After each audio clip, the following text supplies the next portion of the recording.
So who got the last word? Yeah.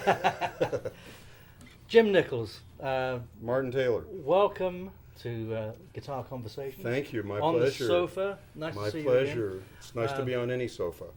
I seem to see you every few years. Once a year, whether we like it or not. Yeah. So it's great to see you back here in Yes, Nashville yes. again. And once I had a secret love, an old, well, what really became a jazz standard. But really, I mean, jazz standards, we talk about jazz standards, but they all came from shows and movies. Yeah, didn't they? shows, movies. A lot of times they might have been ballads or not anywhere remotely resembling a jazz tune. Secret Love being one of them. But the jazz fraternity took those tunes and sometimes put some alternate chord changes in them, and sometimes more than one set of alternate chord changes. They were kind of adopted and adapted by jazz musicians. Yeah. But I think one of the things that's very easy for us to forget now is that we often think of jazz as being some alternative kind of music on the fringes of everything. But of course it was the pop music of the day, going back to the 20s, 30s, the jazz age. It was pop music. Yeah, popular in the 40s. That's what popular radio was big band swing.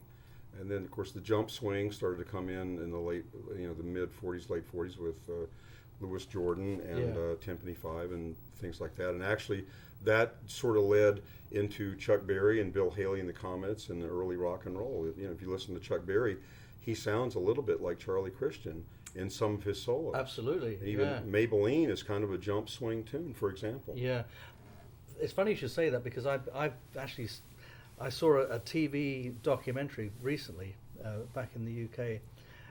They had an evening of rock and roll, like the history of rock and roll, and it's an interesting transition from the big band era, and it was going right to the end of the Second World War and getting into the 40s, and it wasn't like all of a sudden one day, bang, rock and roll. There was a transition going on, wasn't it? And like you say, the guitar players, so many, they sounded like Charlie Christian. Yeah, exactly. That jump swing thing. I mean, Chuck Berry was quite a student of not only Charlie Christian, but some of the blues players, I'm sure. And so there was, music is never, as you said, just, finely divided between, it's like one day there was swing only and the next day rock and roll appeared. It's always a transition. It's a kind of a way that we can look at it sometimes.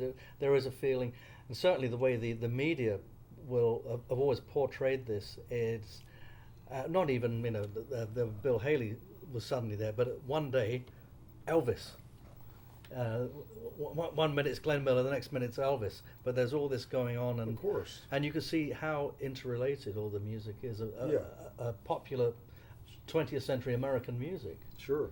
And Chet Atkins, for example, he could see rock and roll coming in the early 50s, and he and Owen Bradley set out to try to keep country music from being completely steamrolled by rock and roll. So they were criticized at first for bringing drums, let's say electric bass, steel guitar, etc. Because the purist wanted to hear just acoustic bluegrass. And of course, they basically, I wouldn't say that they necessarily saved country music single-handedly, but they did keep country music competitive, and to the point today, country music is still huge, and it was not overtaken by rock and roll.